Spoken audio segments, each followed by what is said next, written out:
wondering what folks can see on your Facebook profile, like Asparagus Pete? Check out the new Friends, Tags, and Connections section in the privacy controls. You can't actually control anything there, but it's a way to see who's watching who and who's doing what with your Facebook contents. Facebook security. Since when do you care about Facebook security? Have you ever actually even been on Facebook? Yes. Once, that one time? No, actually, I have an account I've set up. I've approved people I know Really? personally, and I've never actually posted anything on it. But my wife, her family, it's like high school. I don't want to talk about it. All right, well, can we just skip that and talk iPhone 4 instead?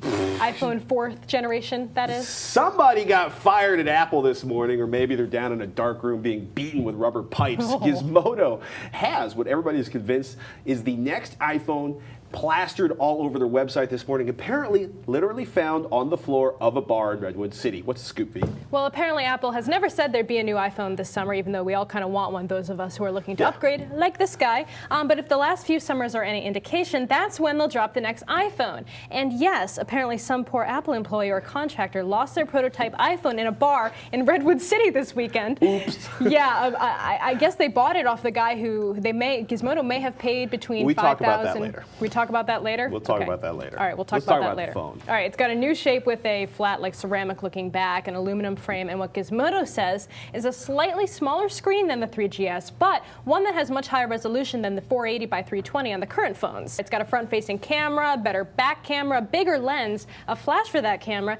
and the same micro SIM as the iPad. Gizmodo actually gutted the phone and found a, quote, 16% larger battery and Apple marked components that were shrunken, miniaturized, and reduced to make room for the larger battery.